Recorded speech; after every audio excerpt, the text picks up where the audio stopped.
ईश्वरो गुरुरात्मेति मूर्तिभेदविदागिने व्योमवद्व्याप्तदेहाय दक्षिणामूर्तये नमः। श्रुतिस्मृतिपुराणानाम् आलयं करुणालयं नमामि भगवत्पादं शङ्करं लोकशङ्करम्। ॐ सहनाववतु सहनौ भुनक्तु सह वीर्यं करवावहै तेजस्विनावधीतमस्तु मा विद्विषावहै। ओम शांति शांति शांति।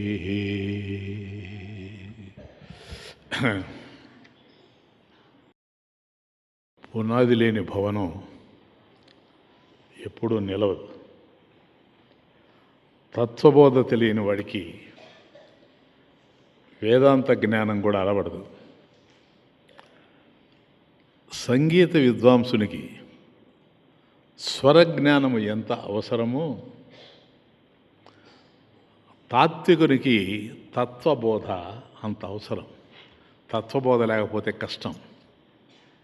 వేదాంత విద్యార్థుల కొరకు శ్రీ శంకరాచార్య స్వాముల వారు రచించిన ఈ తత్వబోధ గ్రంథం వేదాంత శాస్త్రంలో ఇది ప్రారంభ గ్రంథము, ప్రథమ గ్రంథం. ఇది చదివితేనే వేదాంతం అర్థమవుతుంది. చదవడం కూడా కాదు, అర్థం చేసుకోవడం. కనుక ఇది ప్రతి ఒక్కరూ చదవదగినటువంటి గ్రంథం. అర్థం అనేటువంటిది రూపవంతులకు రూపహీనులకు ఇద్దరికీ అర్థం అది ఉపయోగపడుతుంది. ఎందుకండి అని అంటే అర్థము రూపవంతులుగా ఉండేటువంటి వాళ్ళకి వాళ్ళ సౌందర్యాన్ని, వాళ్ళ ఔన్నత్యాన్ని, వాళ్ళ రూప లావణ్యాన్ని చూసుకోవడానికి ఉపయోగపడుతుంది అద్దం. అది రూపహీనులు ఉండారనుకోండి, వాళ్ళకి తమను తాము అలంకరించుకోవడానికి అద్దం ఉపయోగపడుతుంది. కాబట్టి తాను అందంగా కనపడాలి అంటే ఎట్లా ఉండాలనో చూసుకోవడానికి అద్దం ఉపయోగపడుతుంది. కాబట్టి లేని వారికి, రూపలావణ్యం లేని వారికి, రూపహీనులకి ఇద్దరికీ ఎట్లాగైతే అద్దం ఉపయోగపడుతుందో అట్లాగే జ్ఞానం కలిగిన వాళ్ళకి, జ్ఞానం లేని వాళ్ళకి ఇద్దరికి కూడాను ఈ తత్వబోధ గ్రంథం అనేటువంటిది ఉపయోగపడుతుంది. ఇప్పుడు మనం చదవబోయేది మొదట మంగళ శ్లోకం అంటారు. అంటే ఇది మంగళాచరణం చేయిస్తుంది. ఒక గ్రంథాన్ని మనం అధ్యయనం చేయబోయే ముందు మన సంప్రదాయంలో మంగళాచరణము అనేది ఉంటుంది. అది మంగళ ఆచరణం. అది అంటే గ్రంథానికి ముందు మంగళాచరణం చేయడం అనేటువంటిది శిష్టాచార సంప్రదాయం. ముఖ్యంగా ఈ శిష్టాచార సంప్రదాయంలో మంగళాచరణం ద్వారా భగవంతుడిని ప్రార్థించడం అన్నా జరుగుతుంది, లేకపోతే గురుదేవుని ప్రార్థించడం అన్నా జరుగుతుంది, లేకపోతే ఇద్దరిని ప్రార్థించడం అన్నా జరుగుతుంది. ఇది ప్రధానంగా ఉంటుంది. అంటే ప్రార్థన వల్ల మనం ఏ కార్యాన్ని అయితే చేపడుతూ ఉన్నామో ఇది నిరంతరం కూడాను విఘ్నం లేకుండా కొనసాగడానికి ఈ మంగళాచరణం అది ముఖ్యంగా. ఎందుకు ప్రతి గ్రంథానికి మంగళాచరణం ఉంటుంది అంటే కారణం ఇదే. అంటే ఆ గ్రంథం అంతా కూడా నిర్విఘ్నంగా, విఘ్నం లేకుండా, ఏ ఆటంకాలు లేకుండా పరమ పవిత్రంగా జరగడానికి ఉపయోగించడానికి ఈ మంగళాచరణం అనేటువంటిది. ఫస్ట్ శ్లోక అది ఉండదు మంగళాచరణం.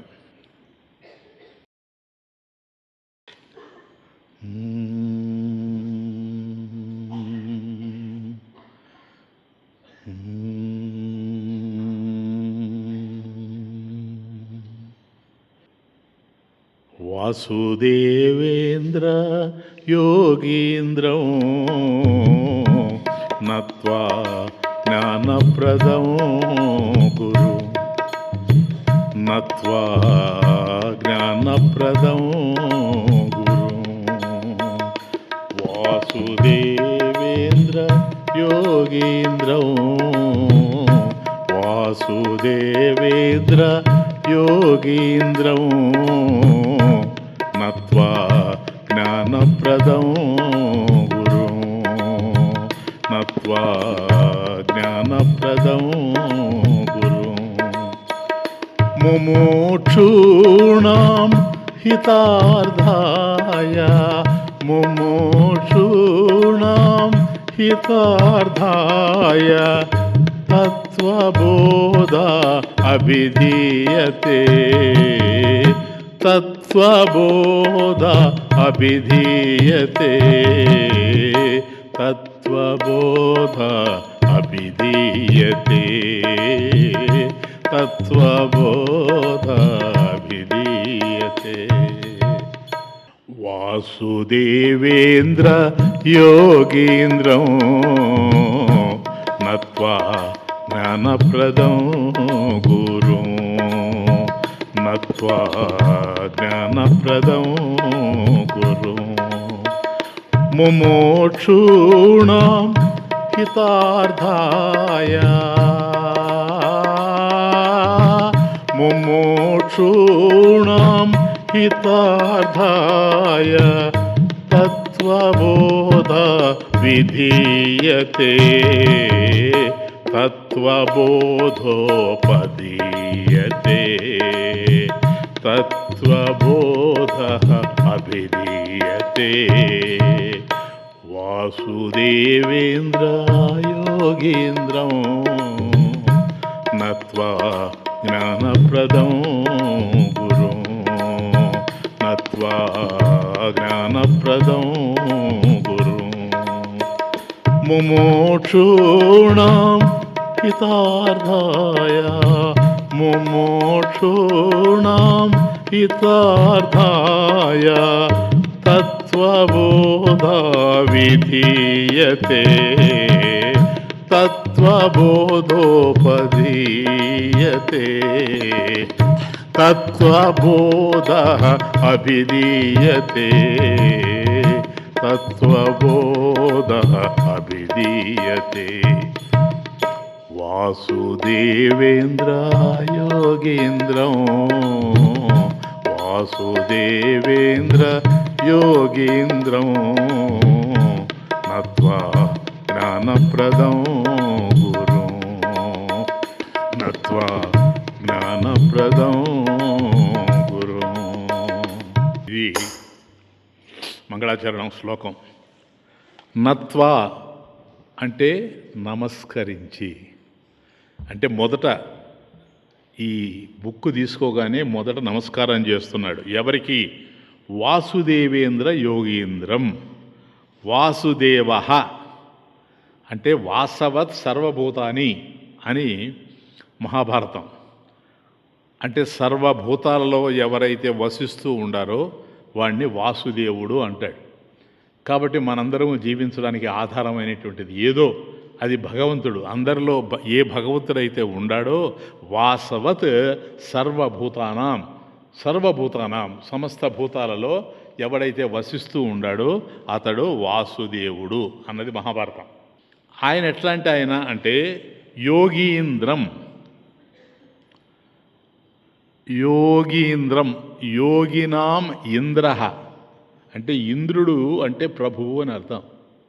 ఇంద్రుడు అంటే ప్రభు. ఇక్కడ యోగులకు ప్రభు, యోగినాం ఇంద్ర, యోగులకు ప్రభు. కాబట్టి ఈ ప్రపంచంలో భగవంతుని తెలుసుకున్నటువంటి యోగులు ఎవరైతే ఉండారో వాళ్ళందరికీ ప్రభువు ఎవరు అంటే భగవంతుడు. ఎందుకని? భగవంతుని హృదయంలో పెట్టుకొని వాళ్ళు ప్రయత్నం చేస్తున్నారు కనుక యోగీంద్రం, యోగినాం ఇంద్ర, యోగీంద్ర. పదాలు జాగ్రత్తగా గుర్తుపెట్టుకోండి.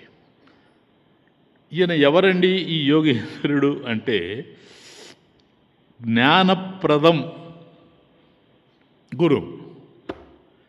ఈయన జ్ఞానప్రదుడు అంటే జ్ఞానప్రదం. దహ అంటే ఇచ్చేవాడు అని అర్థం. దహ అంటే ఇచ్చేవాడు. ప్రదహ అంటే పూర్ణంగా ఇచ్చేవాడు. దహ అంటే ఇచ్చేవాడు, ప్రదహ అంటే పూర్ణంగా ఇచ్చేటువంటి వాడు. పూర్ణంగా ఏమిస్తాడండి? ఏమిస్తాడు? జ్ఞానాన్ని ఇస్తాడు. అది జ్ఞానప్రదం. పూర్ణంగా ఇచ్చేటువంటి వాడు జ్ఞానాన్ని. ఎవరైతే జ్ఞానాన్ని పూర్ణంగా ఇస్తాడో అటువంటి గురువు, ఆయనే వాసుదేవుడు. జ్ఞానం అంటే ఏంటి? ఇక్కడ ఇప్పుడు మనకు చాలా జ్ఞానాలు ఉన్నాయి ఈ ప్రపంచంలో. ఇది ఎట్లాంటి జ్ఞానము అంటే, ఒకప్పుడు ఉండి లేకుండా పోయేది కాదు, అంటే తొలగించేది కాదు. We cannot negate. అర్థమవుతుందా? ఇప్పుడు మనకు ఉండేటువంటి జ్ఞానాలను ఉంచుకుంటాం, తుంచుకోలేము. కానీ ఇది అట్లాంటిది కాదు. జ్ఞానప్రదం అంటే ఈ జ్ఞానం తొలగించేది కాదు, అట్లాగని వృద్ధి చేసేది కూడా కాదు. బాగా అర్థం చేసుకోండి. తొలగించేది కాదు జ్ఞానం, వృద్ధి చేసుకునేది కాదు. వృద్ధి చేసుకోవడము అంటే అవకాశం ఉంది వృద్ధి కావడానికి, లేదు. తొలగించేది అంటే అవసరం లేనిది ఉంది, కాదు. కాబట్టి ఇది పూర్ణ జ్ఞానం అవుతుంది అప్పుడే. తొలగించుకోవడానికి అవకాశం లేనిది, అదే దాన్ని వృద్ధి చేసుకోవడానికి కూడా అవకాశం లేనిది ఏదైతే ఉందో ఈ జ్ఞానం పూర్ణ జ్ఞానం. సరేనా? జ్ఞానప్రదం. ఈ జ్ఞానాన్ని ఇచ్చేటువంటి వాడు యోగీంద్రం, యోగులకే ప్రభు అయినటువంటి వాడు. ఎవరైతే ఈ జ్ఞానాన్ని ఇస్తాడో అతడే వాసుదేవ. వాసవత్ సర్వభూతానాం, అందరిలో వసించేటువంటి వాసుదేవుడు. క్లియర్నా? పూర్ణ జ్ఞానాన్ని ఇచ్చేటువంటి వాడు ఎవరికి ఇస్తాడండి? అది ఇప్పుడు వాసుదేవ సర్వభూతానాం యోగీంద్రం బాగా అర్థమైంది ఇంతవరకు మనకు. వాసుదేవేంద్ర యోగేంద్రం, ఆయనకి నత్వ నమస్కరించి, ఎవరైనా జ్ఞానప్రదం గురు, ఆయన ఎందుకు నమస్కరించాల్సి వస్తుంది అని అంటే, ఆయన ఏదో ఇస్తున్నాడు. ఏమి ఇస్తున్నాడు? జ్ఞానం ఇస్తున్నాడు. అది ఎలాంటి జ్ఞానము? పూర్ణ జ్ఞానం. కాబట్టి ఎవరికి ఇస్తాడు అంటే క్వశ్చన్. ముముక్షూడాం, అది ముముక్షువులకు. ముముక్షు, చికీర్షు అంటే కర్తుం ఇచ్చు, చికీర్షు అంటే చేయాలనేవాడు. చికీర్షు అంటారు. ఈ పదాలు వెరీ ఇంపార్టెంట్. ఇవి ఎప్పుడు మీకు వేదాంతంలో వస్తూనే ఉంటాయి. కాబట్టి చికీర్షు అంటే కర్తుం ఇచ్చు, చికీర్షు అంటే చేయాలనేవాడు. ఎప్పుడు ఏదో ఒకటి చేయాలంటాడు. సాధారణంగా ఎవరు చేయాలంటారు చెప్పండి? ఎవరికి ఏది లేదో దాన్ని పొందడానికి చేయాలంటారు, అంతేనా? కాబట్టి ఈ చికీర్షు అనేవాడు, నేను అది చేయాలి, ఇది చేయాలి, అది చేయాలి, ఇది చేయాలి అని ఎవడైతే ఈ ప్రపంచంలో అంటున్నాడో, చేయాలనుకునేవాడు, వాడు చికీర్షు. అంటే వాడు పొందాల్సింది ఇంకేదో ఉంది. హీ ఈజ్ నాట్ ఫుల్, పూర్ణమైనటువంటి వాడు కాదు. వాడు చికీర్షు. ముముక్షు అంటే మోక్షాన్ని కోరేవాడు. ముక్తుం ఇచ్చు, ముముక్షు. ముక్తుం ఇచ్చు, నేను మోక్షాన్ని పొందాలి అని ఎవడైతే అనుకుంటూ ఉన్నాడో వాడు ముముక్షు. ఇంకా పోతే బుభుక్షు అంటే, బుభుక్షు అనేవాడు ఎవడంటే భుక్తుం ఇచ్చు, బుభుక్షు. ఈ పదాలు గుర్తుపెట్టుకోండి. భుక్తుం ఇచ్చు, బుభుక్షు అంటే అనుభవించాలనుకునేవాడు. నైనా సీ ది డిఫరెన్స్. చేయాలనుకునేవాడు ఒకడు కనపడుతున్నాడు ఈ ప్రపంచంలో, వాడికి ఏదో కొరత ఉంది, అందుకని ఏదో చేసి ఏదో పొందాలనుకుంటూ ఉన్నాడు. అట్లాగే ఇంకొకడు ఎవడో అనుభవించాలి అనుకుంటూ ఉన్నాడు. ఎందుకని? వాడికి ఉన్నది వాడికి తృప్తినివ్వడం లేదు, అందుకని ఏదో అనుభవించాలనుకుంటూ ఉన్నాడు. కాబట్టి ఏదో చెయ్యాలి అనుకునేవాడు చికీర్షు, సరేనా? అట్లా కాకుండా అనుభవించాలి అనుకునేవాడు బుభుక్షు, తరువాత ముఖ్యమైనటువంటి వాడు ముముక్షు అంటే మోక్షాన్ని కోరేవాడు. ఇప్పుడు ఆ మోక్షం అనేది ఏందో మనకు తెలియదు, మిగతాయి తెలుసు. కాబట్టి అది కోరడం ఏమిటో అర్థం చేసుకుంటాం. అటువంటి వాడికి ముముక్షుహో ముముక్షూణాం, ఆ ముముక్షు అయినటువంటి వాడికి ఏమి బోధిస్తాడు?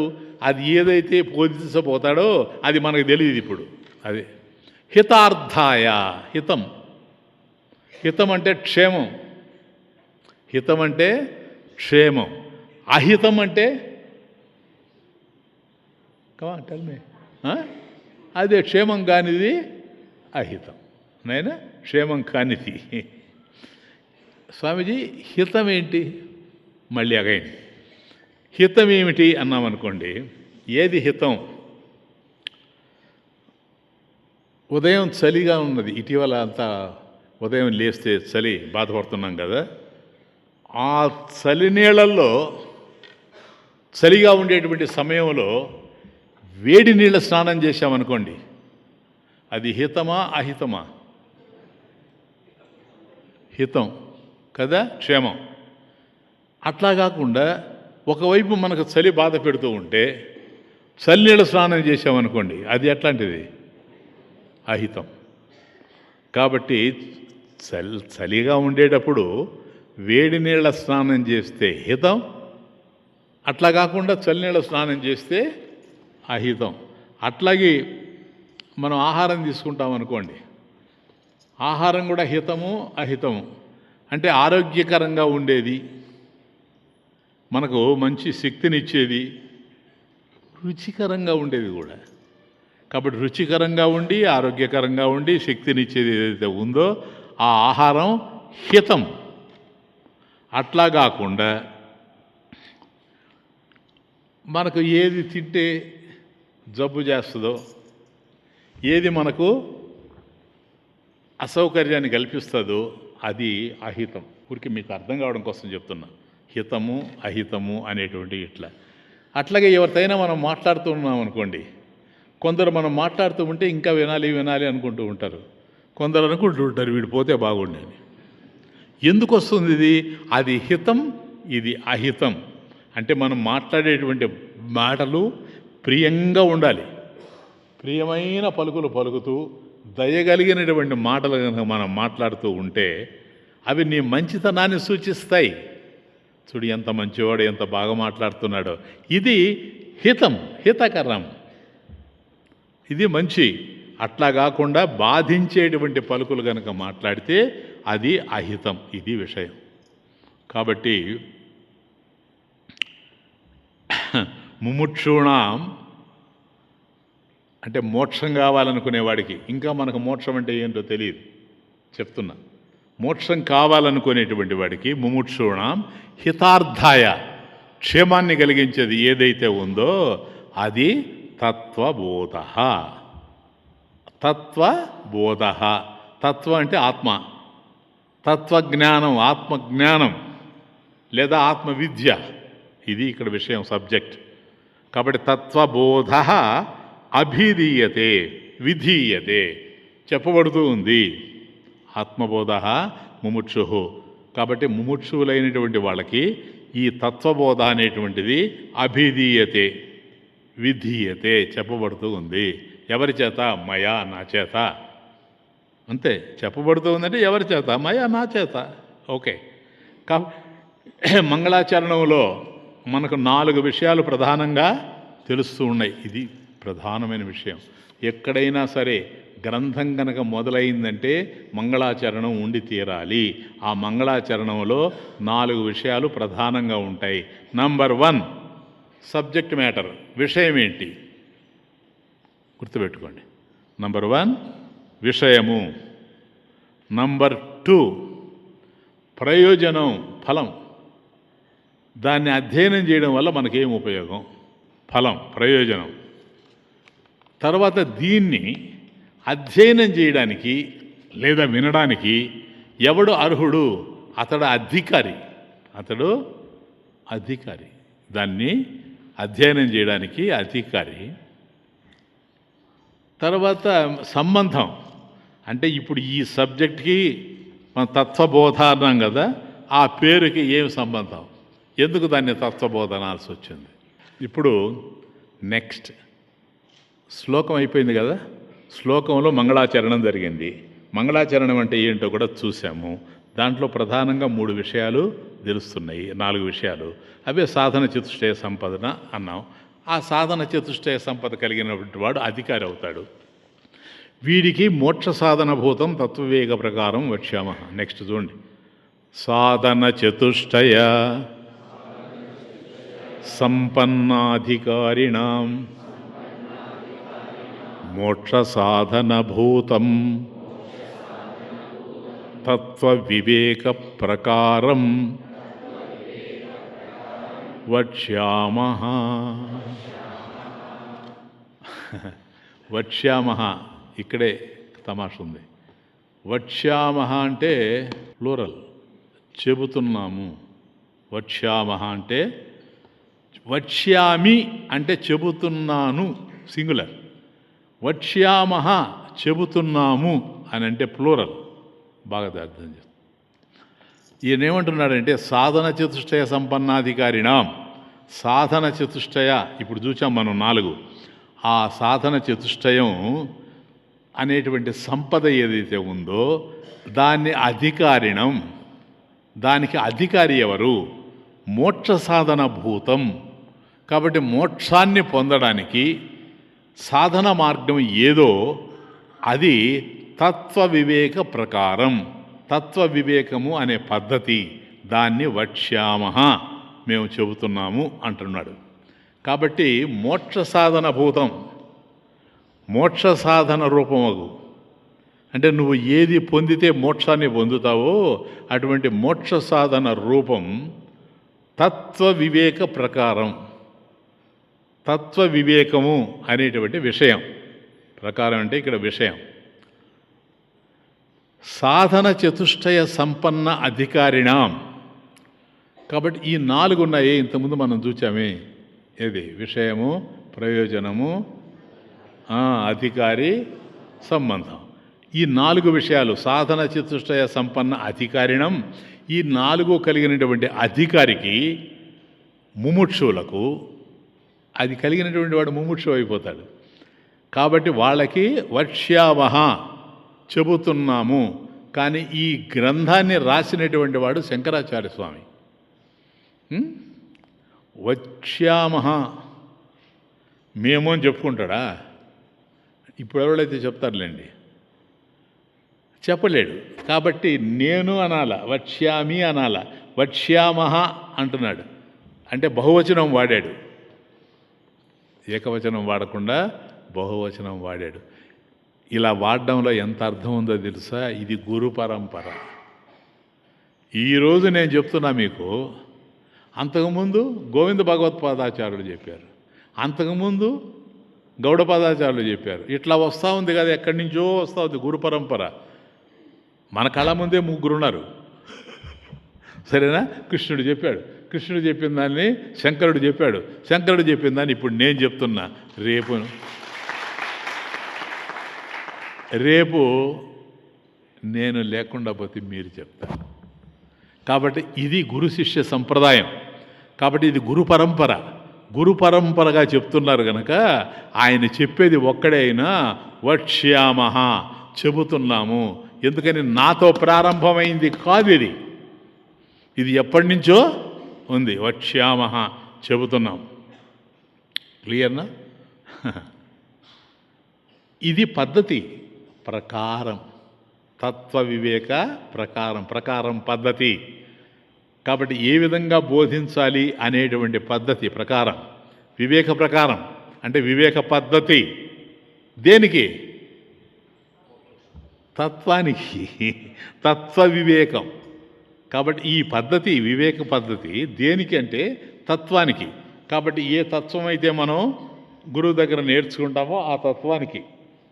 ప్లీజ్. అంటే గురువు బోధించుటకు చేతనే, గురువు ఏదైతే మనకు బోధిస్తాడో దానివల్లనే మన జ్ఞానం లభిస్తుంది. బాగా అర్థం చేసుకోండి. లేకపోతే లభించదు ఆత్మజ్ఞానం. గురువు అందించేటువంటి విషయం చక్కగా గ్రహించాలంటే ఆ శిష్యుడు తగినవాడై ఉండాలి.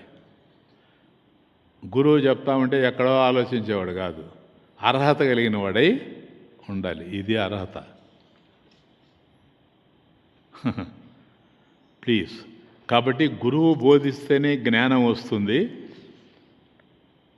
గురువు బోధించేటువంటి విషయాన్ని గ్రహించడానికి శిష్యుడు అర్హత కలిగిన వాడై ఉండాలి.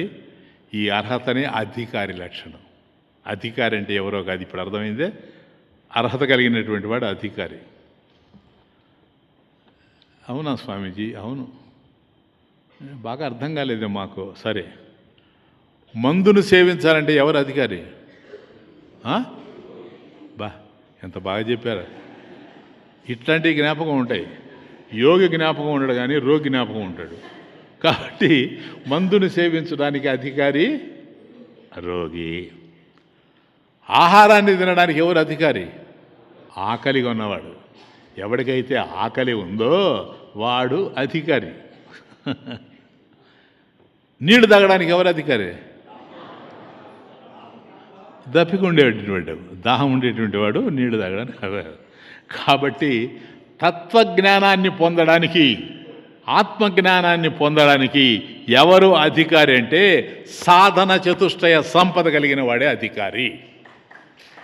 క్లియర్నా? సాధన చతుష్టయ సంపద అంటే విషయము,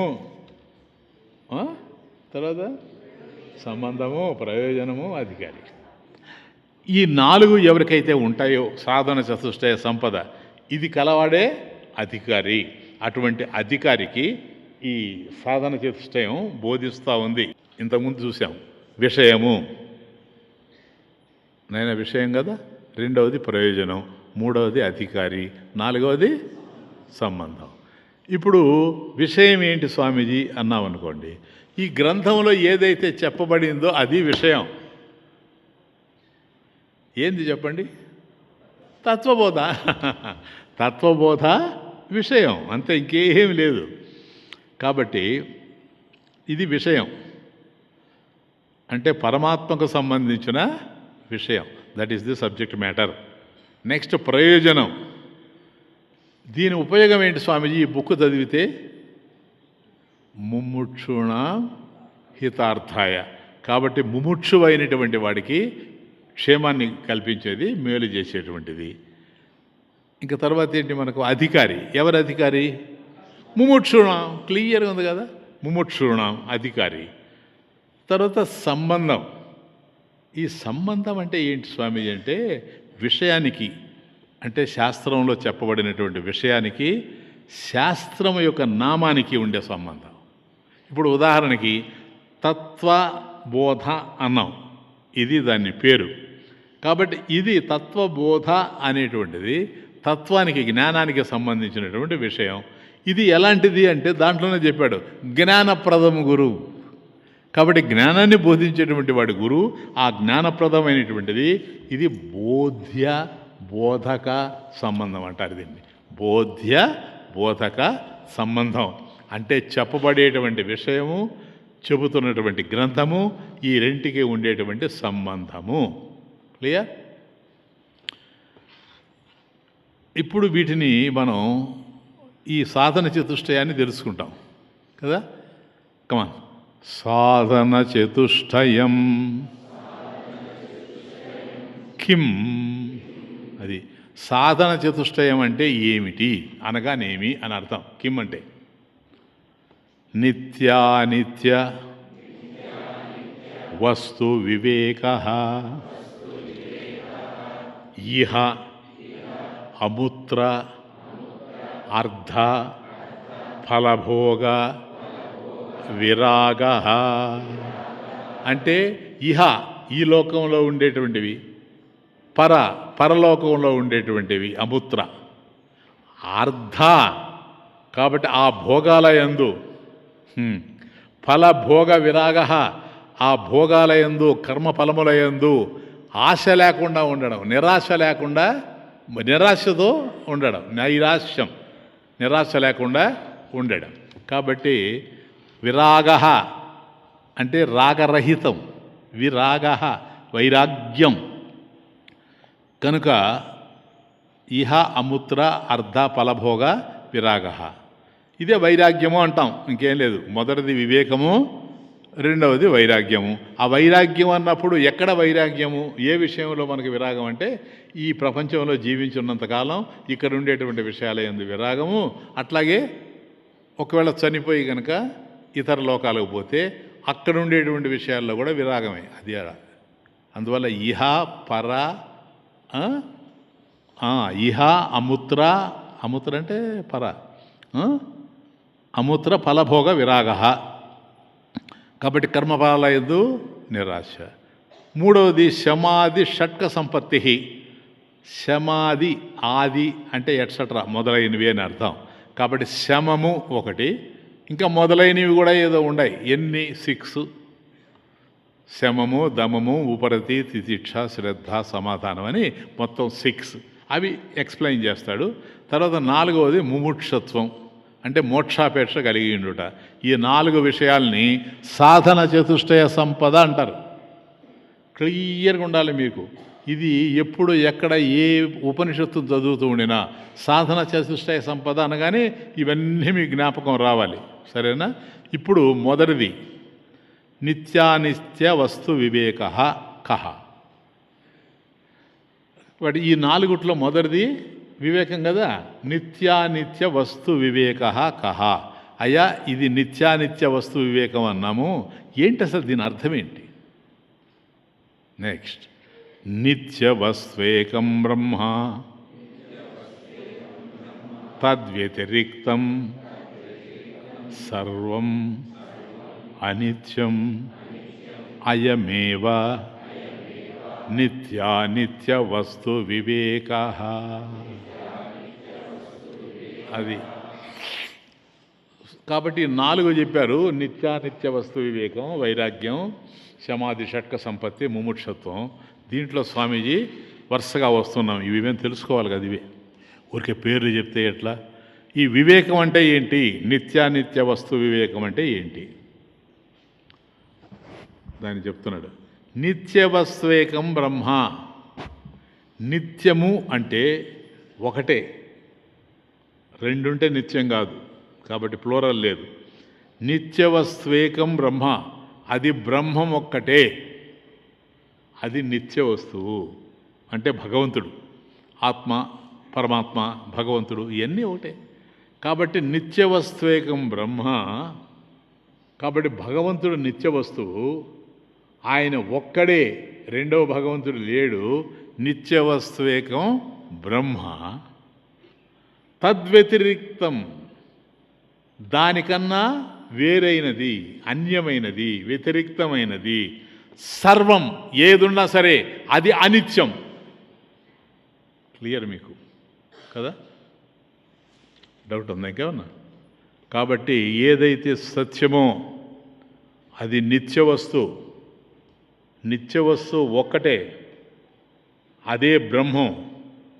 దానికి వేరుగా ఏదైతే ఉందో తద్వ్యతిరిక్తం, అది ఏదున్నా సరే సర్వం అనిత్యం. అదంతా కూడా నిత్యమైంది కాదు. అయమేవా, ఇది నిత్యానిత్య వస్తు వివేక. దీన్నే నిత్యానిత్య వస్తు వివేకము అని అంటారు. అర్థమైందేనా? ఇప్పుడు ఇంకా సింపుల్గా చెప్పుకోవాలంటే భగవంతుడు ఒకడే నిత్యము, భగవంతుడి కన్నా అన్యమైంది ఏది ఉన్నా అది ఉండకూడదని మనం చెప్పడం లే. ఏదైనా ఉండని, అది మాత్రం అనిత్యము. ఇది నిత్యానిత్య వస్తు వివేక. నిత్యము అంటే సదా ఉండేది. ఏదో ఒకటి చెప్పండి మీరు. కాబట్టి సదా ఉండునది అన్నది ఎల్లప్పుడూ ఉండేది అని అర్థం. దాంట్లో ఇంకోటి కూడా ఉంది. సదా ఉండునది కాదు, సర్వత్రా ఉండునది. ఇప్పుడేం చెప్తావు? బాగా వినాల. కాబట్టి సదా ఉండునది, సర్వత్రా ఉండునది అంటే ఇప్పుడు ఏదైతే నిత్యము అంటున్నామో ఇది సదా ఉంది, అంటే అంతటా ఉంది. అది లేని చోటంటూ లేదు. అటువంటిది నీకు నాకు తెలియదు, లేనే లేదు. ఎక్కడుంది చెప్పండి? సదా ఉండేది, పైగా సర్వత్రా ఉండాల. ఒక చోట ఉందనుకోండి, ఇంకో చోట లేకుండా పోద్ది. కాదు, సర్వత్రా ఉండాలి.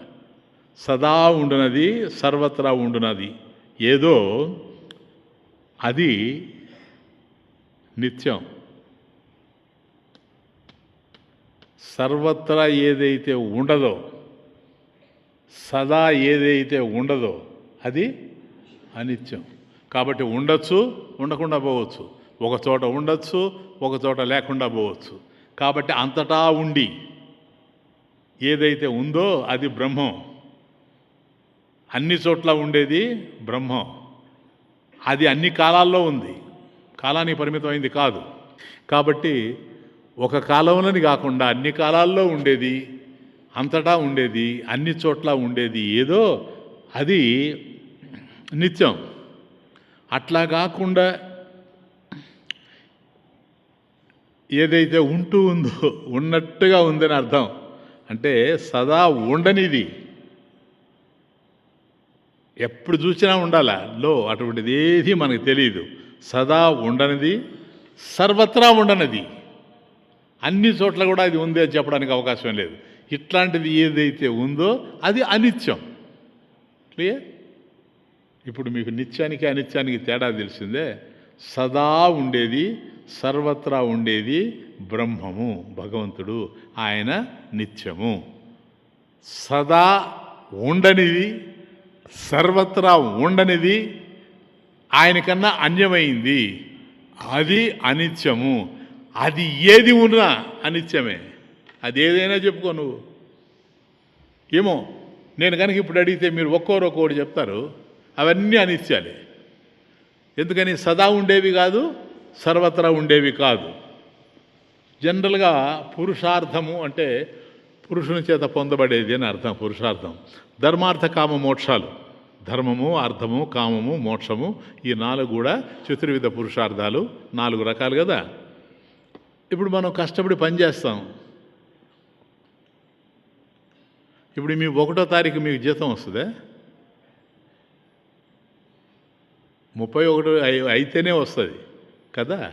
కాబట్టి నీకు ధనం ప్రాప్తిస్తూ ఉంది, అట్లాగే శక్తి కూడా వస్తూ ఉంది. ఇది ఆహారం తీసుకుంటేనో మరొకటో శక్తి వస్తూ ఉంది. ఇవన్నీ కూడా అర్థం మనం సంపాదించుకునేటువంటివి. లేనివి సంపాదించుకుంటే మనకు వచ్చేవి. అట్లాగే సుఖం కూడాను. ఈ ప్రపంచంలో సుఖపడతా ఉంటాం. ఈ సుఖపడ్డం అనేటువంటిది కూడా సుఖప్రాప్తి, ఇది కామం. సుఖప్రాప్తి కామం. దానికోసం, సుఖాన్ని పొందడం కోసం ఏదైతే అవసరమో దాన్ని మనం శ్రమించి సంపాదించుకుంటామే, అది అర్థం. కామము, అర్థము. ఇక 3వది పోతే వ్యక్తి యొక్క ప్రగతి. ఇది ధర్మానికి సంబంధించింది, ఇదే పుణ్యం కూడా. కాబట్టి ఈ ప్రపంచంలో నువ్వేమి ఆశించకుండా ధర్మాలు చేస్తావు. ఆ ధర్మం వల్ల నీకు ఏదో లభ్యమవుతూ ఉంది, అది పుణ్యం. ఆ పుణ్యం వల్ల ఊర్ధ్వంలో నీకు గొప్ప స్థితి కలుగుతుంది. ఆ యొక్క ప్రాంతానికి నువ్వు పోతావు, అవన్నీ నీకు లభ్యమవుతాయి. కానీ ఇవన్నీ మనిషి ప్రయత్నంతో పొందేటి అంటున్నాను నేను చెప్పేది ఏంటంటే, ఇక్కడ కొద్దిగా డివియేట్ అయ్యి ఈ అర్థం కానీ, అంటే ధనం లేదు, కామం కానీ, సుఖం లేదు, పుణ్యం కానీ, పుణ్యం చేస్తేనే కదా వస్తుంది. కాబట్టి ఇవన్నీ ఏవైతే ఉన్నావో ఇవంతా కూడాను నీకు లభ్యమవుతున్నాయి. ఎట్లా? నీ ప్రయత్నంతో. నువ్వు ప్రయత్నం చేస్తే నీకు ఇవి లభ్యమవుతాయి. బాగా అర్థం చేసుకోండి ఆయన. ఇక్కడే టర్న్ తీసుకుంటాను. నువ్వు ప్రయత్నం చేస్తే నీకు ఇవి లభ్యమవుతాయి. ధర్మము, అర్థము, కామము, ఇవన్నీ. మోక్షం లేదు, మోక్షం పక్కన పెట్టండి. ఈ 3 కదా. నేను ఇక్కడ ఒక ప్రశ్న వేస్తున్నా. ఈ 3 వల్ల నువ్వు భద్రతను ఆశిస్తున్నావా? సెక్యూరిటీ. ఈ 3 వల్ల భద్రతను ఆశిస్తున్నావా, లేక అభద్రత నుండి విడిపడాలి అనుకుంటున్నావా? That's my question. నువ్వు భద్రతను ఆశిస్తున్నావా? ఈ 3 నేను పొందడం వల్ల నాకు భద్రత లభ్యమవుతుంది అనుకుంటూ ఉన్నావా? లేకపోతే నువ్వు అభద్రతలో ఉండి అభద్రత నుంచి విడిపడాలనుకుంటున్నావా ఈజ్ మై క్వశ్చన్. మరి అభద్రత నీకు ఎట్లా వచ్చింది సార్? లే, హియర్ ఈజ్ ద బ్యూటీ. నీకు అభద్రత ఎట్లా వచ్చింది అని అడుగుతున్నా. నీకు ఎట్లా తెలుసు? నువ్వు అభద్రతలో ఉన్నావు. ది పాయింట్ ఈస్, నువ్వు అభద్రతలో ఉన్నావు, భద్రత కావాలి అనుకుంటూ ఉన్నావు. Is the point. నువ్వు అభద్రతలో ఉన్నావు. You cannot stand being insecure. సరేనా? కాబట్టి you cannot stand being insecure. ఎందువల్ల అనంటే it means you are seeking freedom from insecurity. అభద్రతలో నుండి నువ్వు విడిపడాలనుకుంటున్నావు, చూసావా? కాబట్టి నీకు అది తెలుసా తెలియదా అని నేను అడిగితే, నీకు భద్రత కావాలి, నీకు భద్రత అర్థం కావడం లేదు, అభద్రత అనేది ఒకటి తెలుస్తుంది. ఎందుకని అనంటే, ఉదాహరణ చెప్తాను. ఇప్పుడు దేహం ఉందనుకోండి, ఆత్మదేహం అయితే, నువ్వు దేహము అయితే అది అభద్రతలో ఉంది కాదా? దేహం అభద్రతలో ఉంది నాయన. ఎందుకంటే దేహం అభద్రతలో ఉంది కనుకనే ఒకనాడు మరణిస్తూ ఉంది. ఇంకేం కావాలా? చాలదా? దేహం అభద్రతలో ఉంది కనుకనే మరణిస్తూ ఉంది. కనుక ఒకనాడు మరణిస్తూ ఉంది కనుక అది అభద్రత. కాబట్టి నేను భద్రంగా ఉన్నానని చెప్పలేను. ఎందుకని? నేను దేహము అయితే దేహం అనేటువంటిది లేకుండా పోతుంది కనుక నేను కూడా ఒకరోజు లేకుండా పోతాలి. ఇది విచారించాలి. తత్వ వివేక కహ. అర్థమవుతుంది ఇప్పుడు. కాబట్టి నువ్వు ఆలోచించాల్సింది ఇది సార్. నీకు భద్రత కావాలి, అభద్రత ఎందుకు వచ్చింది? Come on tell me. నీకు భద్రత కావాలని నువ్వు అనుకుంటున్నావు కదా, నీకు అభద్రత ఎందుకు వచ్చింది? నేను వాస్తవానికి అభద్రతలో ఉన్నానా, లేక ఏదైనా ఒకటి అభద్రతలో ఉంటే అది నేను అనుకొని అభద్రతలో ఉన్నానా? నేనే అభద్రతలో ఉన్నానా, లేకుండా అభద్రతలో ఉండేది ఒకటి ఉంటే దాన్ని నేను అనుకొని నేను అభద్రతలో ఉన్నాను అంటున్నాను? Please understand. ఏదైతే ఒకటి ఉందో అది అభద్రతలో ఉంది నాయన. అది అభద్రతలో ఉంది. ఇప్పుడు దేహం ఇప్పుడు ఇంతకుముందు చెప్పాను కదా, దేహం ఉంది, ఇది అభద్రతలో ఉంది. నాయన బాగా అర్థం చేసుకోండి. నేను దేహము అనుకున్నాను అనుకో, నేను అభద్రతలో ఉంటా. వాస్తవానికి నేను దేహమా? కాబట్టి నేను అభద్రతలో లేను. Understand the point. Very critical. కాబట్టి నేను భద్రతలోనే ఉన్నానేమో, కానీ అభద్రతలో ఏదో ఉంది, అది నా దేహం. దానికి భద్రత లేదు. అది ఎప్పుడైనా పోయేది, ఈరోజు కాకపోయినా రేపైనా పోయేది. ఏదో ఒకరోజు పోతుంది. అది పోతుంది, అది నేను అనుకుంటున్నాను కదా. ఇప్పుడు నేను ఎక్కడున్నాను చెప్పండి?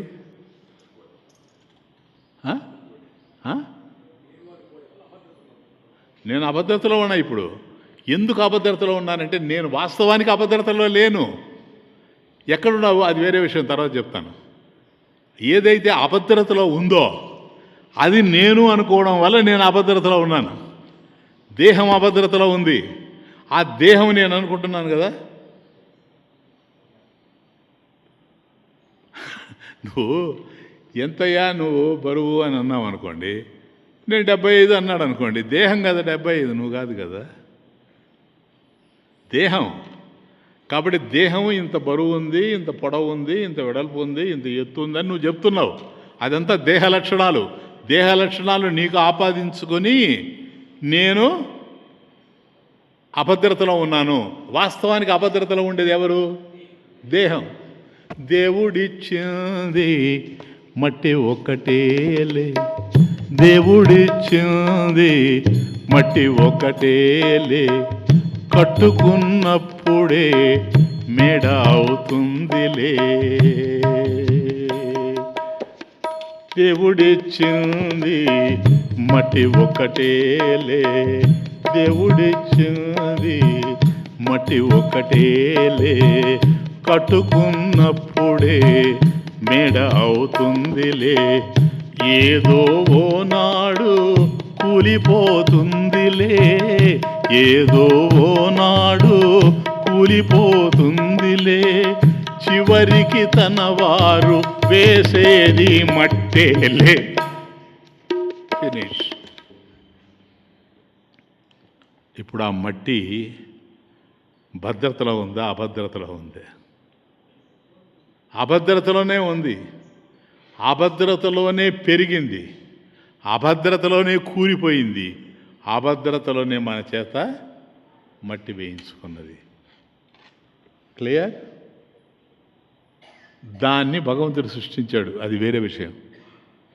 దేవుడిచ్చింది మట్టి ఒక్కటేలే, కట్టుకున్నప్పుడే మేడ అవుతుందిలే, ఏదో నాడు కూలిపోతుందిలే, ఏదో నాడు కూలిపోతుందిలే, చివరికి తన వారు వేసేది మట్టేలే.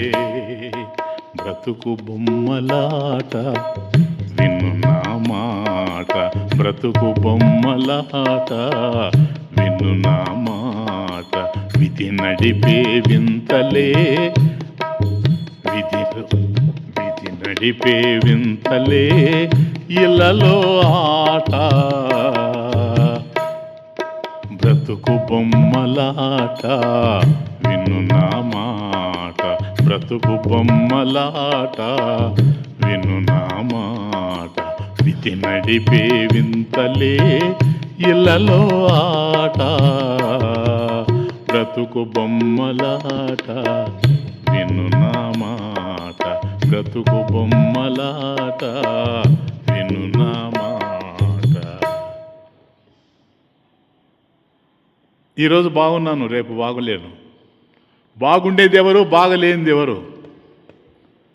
ఆరే వెలుగులు స్థిరమనుకోకు, ఆరే వెలుగులు స్థిరమనుకోకు, మారే మమతలు నిజమనుకోకు, ఆరే వెలుగులు స్థిరమనుకోకు, మారే మమతలు నిజమనుకోకు, తరిగే దేహము మరిగే చిత్తము, తరిగే దేహము మరిగే చిత్తము, కరిగే ప్రాణము ఎటు పోతాయో.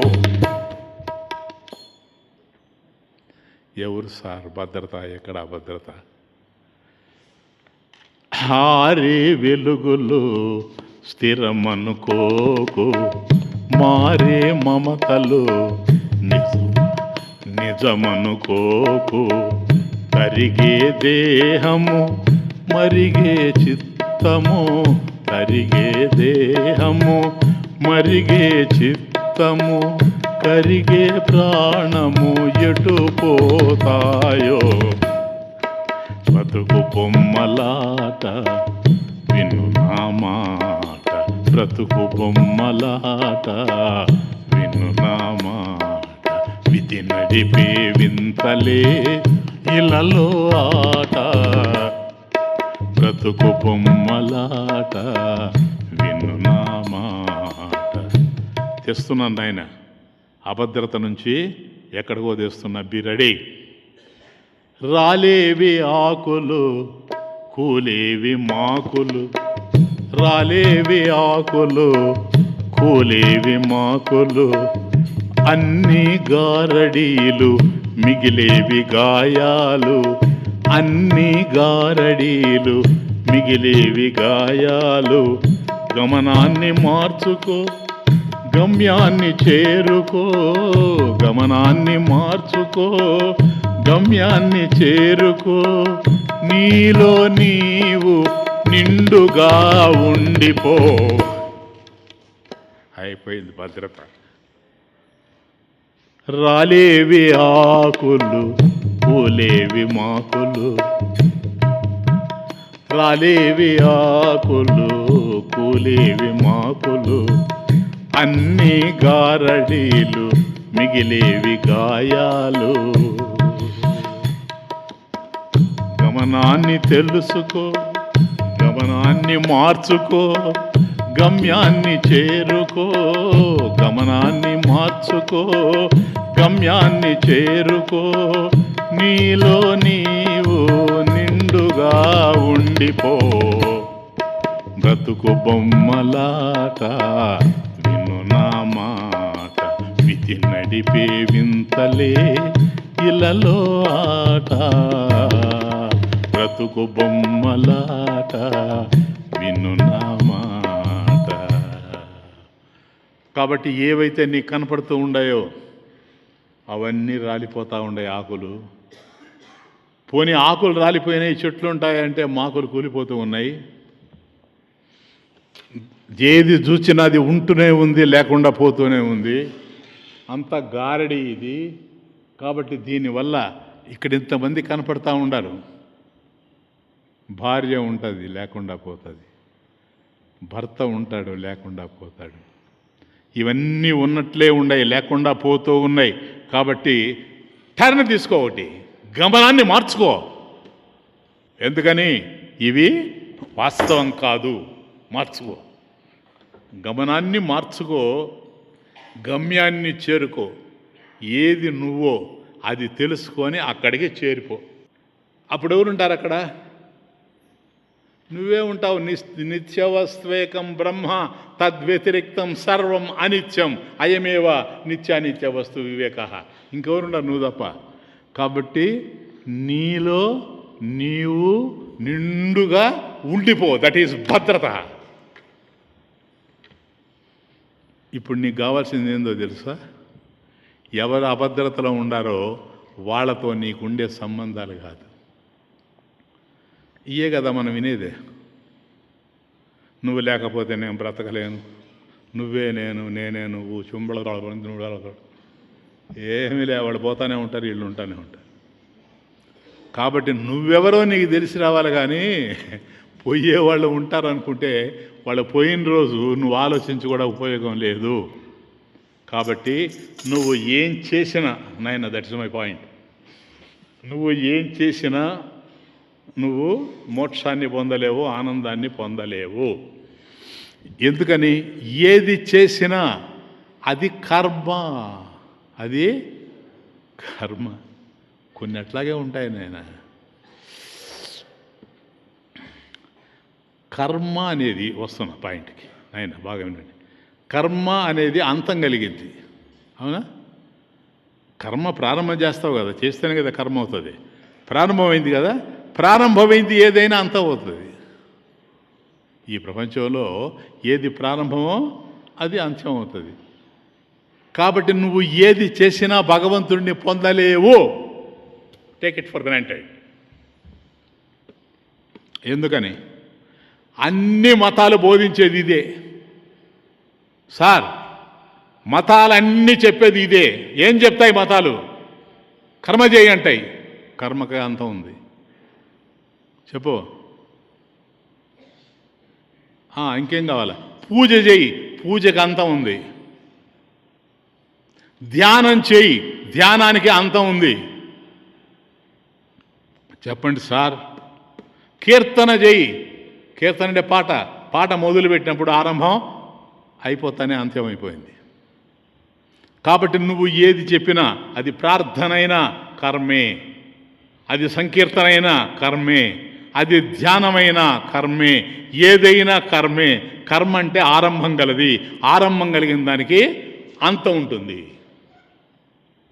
కాబట్టి ఈ కర్మ ద్వారా నువ్వు ఏది పొందలేవు.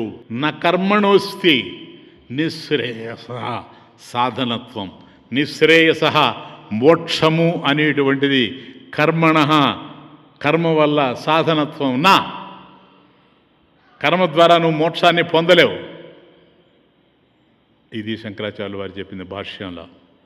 కాబట్టి మోక్షము అనేది ఏదో అది అనంతమైంది సార్, అంతం కలిగినటువంటిది కాదు, అనంతమైంది. వాట్ ఈజ్ ఎటర్నల్ అనంతం. Is not going to be created by anything. దేనివల్ల కూడా నువ్వు మోక్షాన్ని పొందలేవు, ఏ కర్మ వల్ల కూడాను. ఎందుకని? కర్మ అనేటువంటిది పరిమితమైనటువంటిది. పరిమితమైనటువంటి కర్మ అపరిమితమైనటువంటి ఆనందాన్ని నీకు అందించలేదు. సో వివేక, ఇప్పుడు వరకు చూచాం. వివేక, it implies certain discipline in your thinking. It implies a certain discipline in your thinking. It is the cognitive ability. Viveka is there. You become more objective. You become more objective. This is called dispassion. Next, vairagya. మొదటిది వివేకం కదా నాయన.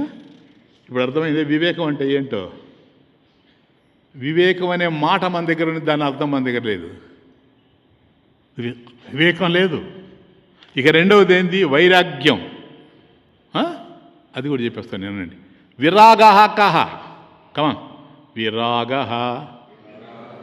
కహ అంటే వైరాగ్యం అనగానేమి అని అర్థం. ఇహ స్వర్గభోగేషు ఇచ్ఛారాహిత్యం.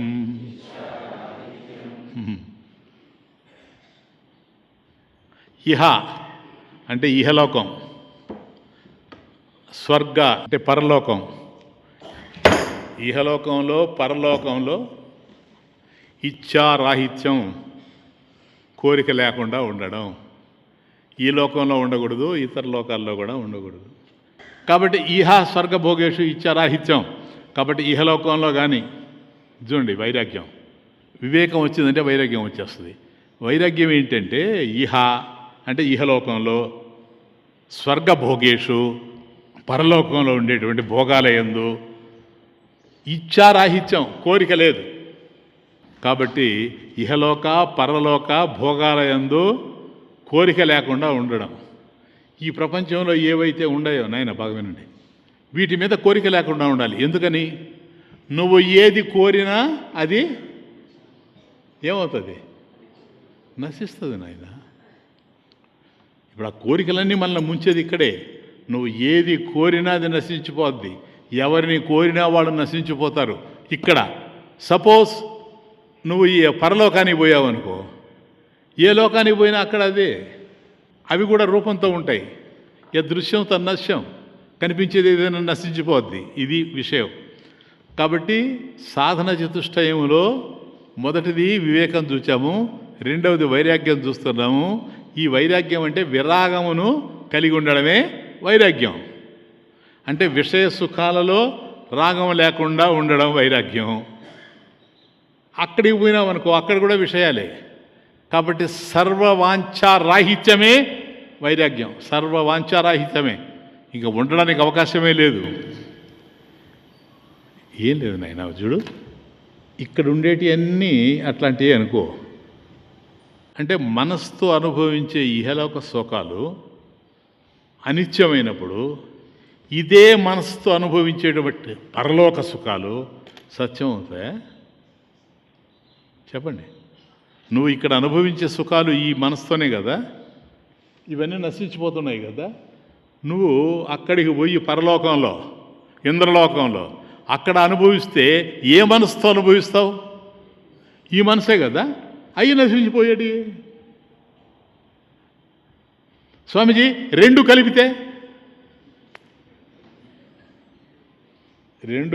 ఏమవుతుంది సార్?